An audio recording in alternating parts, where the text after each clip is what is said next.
Baik, langsung dimulai aja ya. Bismillahirrahmanirrahim. Assalamualaikum warahmatullahi wabarakatuh. Waalaikumsalam warahmatullahi wabarakatuh. Saya dari kelompok 6 yang akan membawakan akal dan wahyu. Untuk dosen pengampu, Pak Iqbal Amar Muzaki, SPDI, MPD. Saya ada 3 orang yang akan mempresentasikan hasil dari akal dan wahyu ini.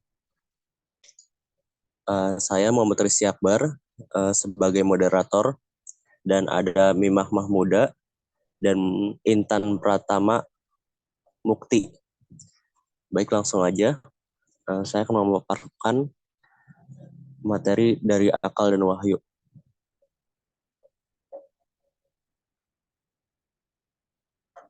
Yang pertama, itu ada akal.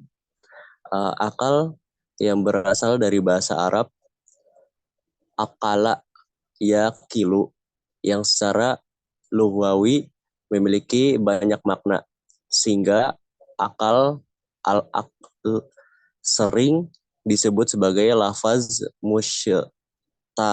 mustarak, yakni kata yang memiliki banyak makna.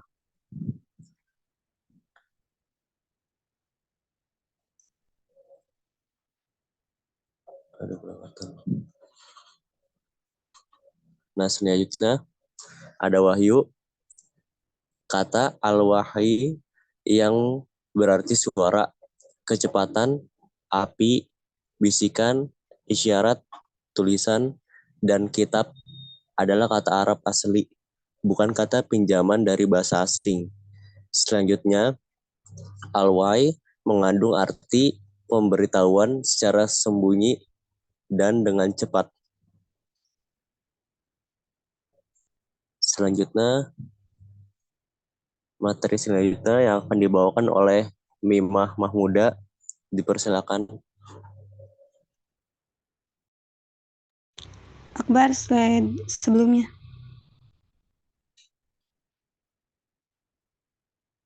Nah, ini. Baik, di sini saya akan melanjutkan materi, yaitu akal memiliki kedudukan dan fungsi yang lain. Yang pertama, akal sebagai alat yang strategis untuk mengungkap dan mengetahui kebenaran yang terkandung dalam Al-Quran dan Sunnah Rasul, di mana keduanya adalah sumber utama ajaran Islam. Dengan adanya akal, kita bisa mengetahui ya kebenaran Al-Quran dan Sunnah Rasul. Karena Al-Quran dan Sunnah Rasul itu kan sumber utama ajaran Islam. Yang kedua, akal menjadi modal. Akal merupakan potensi dan modal yang melekat pada diri manusia untuk mengetahui maksud-maksud yang tercakup dalam pengertian Al-Quran dan Sunnah Rasul. Nah, akal kan menjadi modal utama ya, supaya kita bisa mengkaji isi dari Al-Quran dan Sunnah Rasul itu. Apa yang dimaksud dengan Al-Quran, apa yang dimaksud dengan Sunnah Rasul, seperti itu ya. Yang ketiga, akal juga berfungsi sebagai alat yang dapat menangkap pesan dan semangat Al-Quran dan Sunnah yang dijadikan acuan dalam mengatasi dan memecahkan persoalan umat manusia dalam bentuk ijtihad. Ketika kita sudah tahu apa yang terkandung dalam Al-Quran dan Sunnah Rasul, kita bisa memecahkan persoalan-persoalan tersebut dengan pesan yang sudah kita ketahui dari isi Al-Quran dan Sunnah Rasul. Terus yang keempat, akal juga berfungsi untuk menjabarkan pesan-pesan Al-Quran dan Sunnah dalam kaitannya dengan fungsi manusia sebagai khalifah Allah untuk mengelola dan memakmurkan bumi seisinya. Karena kan dalam Al-Quran ada ya pengetahuan tentang alam. Nah, kita sebagai manusia itu khalifah Allah, kita bisa mengelola dan memakmurkan bumi ini dengan pengetahuan yang ada di dalam Al-Quran. Akbar, slide selanjutnya.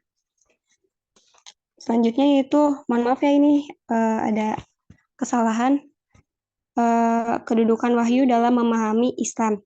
Nah, yang pertama, wahyu sebagai dasar dan sumber pokok ajaran Islam. Seluruh pengamalan ajaran Islam harus dirujukan kepada Al-Quran dan Sunnah. Dengan demikian dapat dipahami bahwa pemahaman dan pengamalan ajaran Islam tanpa merujuk pada Al-Quran dan Al-Sunnah adalah omong kosong. Jadi, apapun kita itu tertujunya kepada Al-Quran ya, sebagai ajaran Islam dan sunnah Rasul. Yang kedua, wahyu sebagai landasan etik, karena wahyu itu akan difungsikan bila akal difungsikan untuk memahami, maka akal sebagai alat untuk memahami Islam, yaitu wahyu tersebut, harus dibimbing oleh wahyu itu sendiri agar hasil pemahamannya dan pengamalannya pun menjadi benar. Akal tidak boleh menyimpang dari prinsip etik yang diajarkan oleh wahyu. Mungkin sekian dari saya, terima kasih.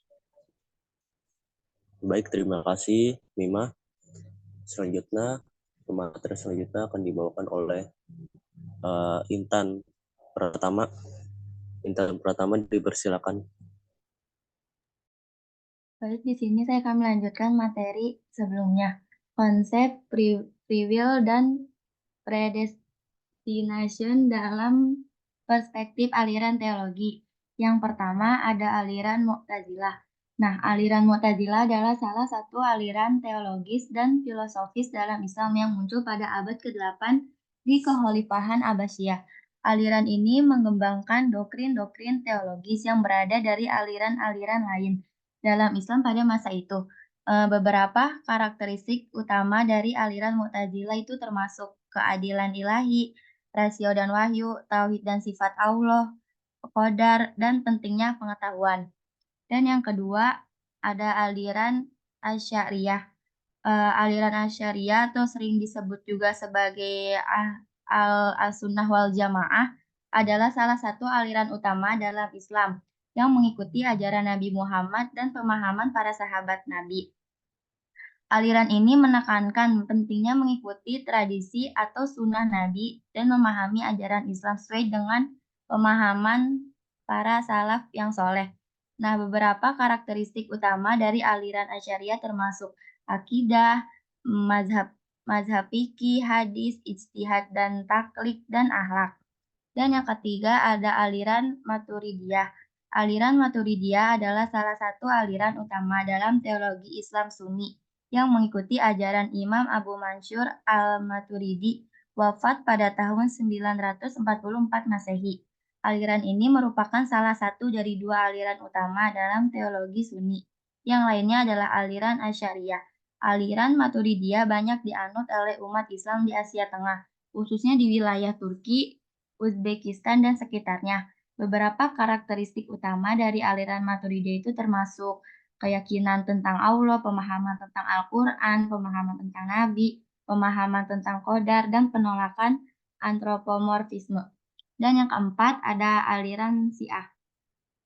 Aliran Syiah adalah salah satu aliran utama dalam Islam yang mempercayai bahwa Islam, Ali dan keturunannya memiliki hak eksklusif untuk menjadi pemimpin spiritual dan politik umat Islam. Aliran ini berkembang setelah kematian Nabi Muhammad dan memiliki keyakinan-keyakinan serta praktik-praktik keagamaan yang berbeda dengan aliran mayoritas Islam, yaitu Sunni. Berikut ada beberapa karakteristik utama dari Syiah. Yang pertama itu imamah, tasbih dan ziarat, takiyah, kerabat Nabi, dan penolakan sahabat. Slide selanjutnya. Pengertian kekuasaan dan kehendak mutlak Tuhan. Aliran yang mengakui kebebasan manusia dan mengakui ketidakmutlakan kekuasaan dan kehendak Tuhan. Biasa disebut kaum Qadariyah, mereka yang mengaku adanya free will dan purpose bagi manusia. Kekuasaan dan kehendak mutlak Tuhan. Sebagai akibat dari perbedaan paham yang terdapat dalam aliran-aliran teologi Islam mengenai soal kekuatan akal, fungsi wahyu dan kebebasan, serta kekuasaan manusia atas kehendak dan perbuatannya. Terdapat pula perbedaan paham tentang kekuasaan dan kehendak mutlak Tuhan. Mungkin cukup sekian, terima kasih.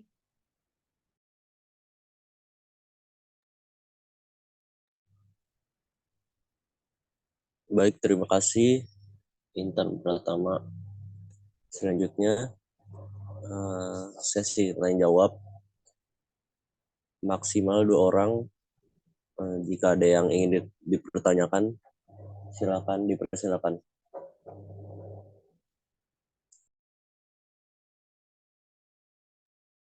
Izin bertanya. kepada kelompok 6, boleh? Iya, baik, Em, silakan. Ya, Assalamualaikum warahmatullahi wabarakatuh. Perkenalkan, nama saya Kayla Putri Auliani. Izin bertanya kepada kelompok 6, bagaimana, apa tanggapan kelompok 6 mengenai ada orang yang mempunyai akal, kan manusia pasti punya akal. Nah, bagaimana orang yang mempunyai akal akan tetapi tidak bisa menggunakan akalnya sebagai alat berpikir? Terima kasih. Baik, terima kasih Kayla. Eh, Kami tampung dulu ya. Mungkin ada yang ingin bertanya lagi.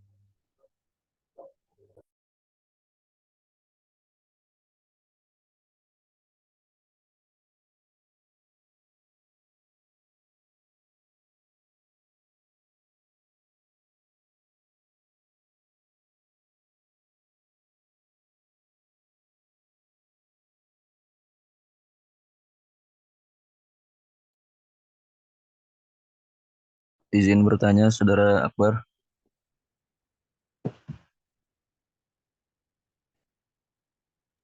Ya, boleh Halo. Ilham. Silakan.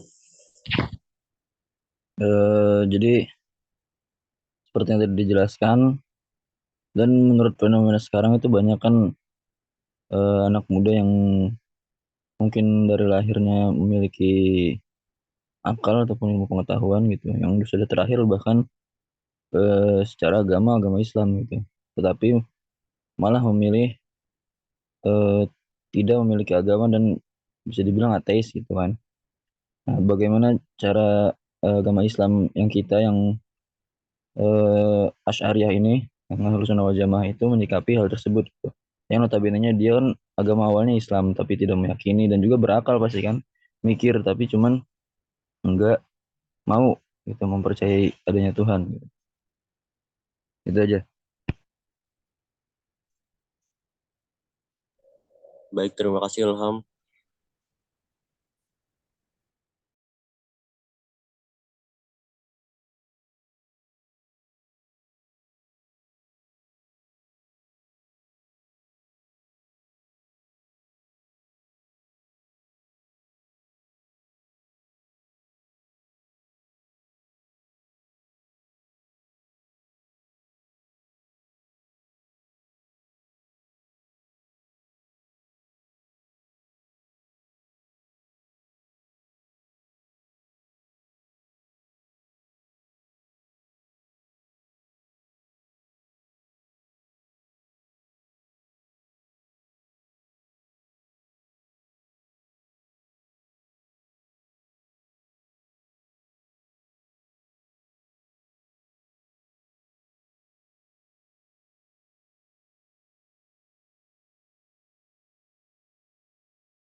Baik, untuk soal yang pertanyaan yang dibawakan oleh Kayla akan dijawab oleh Intan pertama. Untuk bintang pertama, dipersilakan. Kan tadi pertanyaannya bagaimana ada orang yang mempunyai akal tapi tidak bisa menggunakan akalnya sebagai alat berpikir. Benar, Kaila? Iya, benar. Nah, ada beberapa kondisi atau situasi di mana seseorang mungkin memiliki akal yang normal, namun tidak dapat menggunakan akalnya sebagai alat untuk berpikir secara efektif. Beberapa kondisi, nah, adapun beberapa kondisi, kayak yang pertama itu keterbatasan kognitif.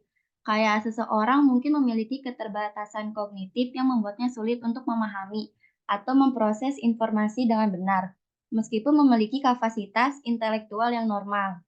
Dan yang kedua itu ada kondisi kesehatan mental. Beberapa gangguan kesehatan mental seperti skizofrenia atau gangguan bipolar dapat mempengaruhi kemampuan seseorang untuk menggunakan akalnya secara efektif dalam proses berpikir. Nah, yang ketiga itu ada keterbatasan bahasa. Seseorang mungkin memiliki akal yang normal, namun mengalami kesulitan dalam menggunakan bahasa sebagai alat untuk berpikir atau berkomunikasi. Yang keempat itu ada kondisi medis. Beberapa kondisi medis seperti stroke, cedera otak traumatis, atau penyakit degeneratif otak dapat mempengaruhi kemampuan seseorang untuk menggunakan akalnya secara efektif. Dan yang kelima, itu ada pengaruh lingkungan atau sosial. Lingkungan atau faktor sosial juga dapat mempengaruhi kemampuan seseorang untuk menggunakan akalnya, seperti tekanan sosial atau ketidakstabilan lingkungan. Mungkin cukup. Iya, baik. Terima kasih. Ya.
Baik, saya akan menjawab soal yang diberikan oleh Ilham, yaitu sebagai seorang muslim, cara terbaik untuk menyikapi orang yang tidak beragama yang memiliki akal. Benar nggak, Ilham? Ya. Oh, oke. Menurut saya, kita tetap hormat terhadap orang tersebut, dan kita harus toleransi juga ya. Mungkin orang ateis, kita harus menghormati juga kan terhadap keyakinan yang dia manut lah. Selanjutnya itu, kalau memang dia memiliki akal, coba kita ajak untuk berdialog yang terbuka gitu. Kayak tanya-tanya tentang agama dan sebagai hal untuk kayak narik-narik itulah. Selanjutnya, berikan penjelasan yang jelas tentang ajaran Islam dan nilai-nilai keagamaan kepada orang-orang yang tidak beragama atau ateis tersebut kan. Selanjutnya, berdialog dengan bijaksana. ajak orang yang ateis tersebut terlibat dalam diskusi atau dialog dengan orang-orang yang tidak beragama.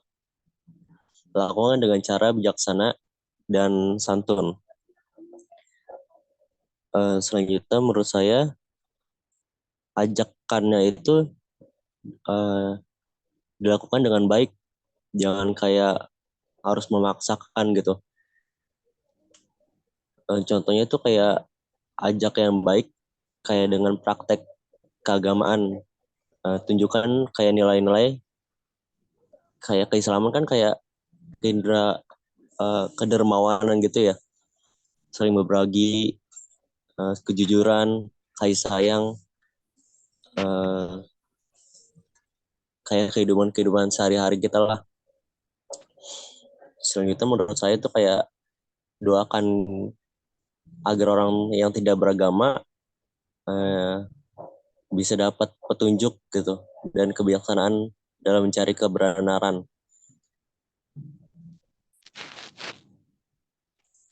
Udah sih segitu aja. Apakah terjawab, Ilham? Oke, cukup lumayan. Oke. Apakah mau nambahkan Mima atau Intan Pratama? Enggak. Baik, langsung saya tutup ya.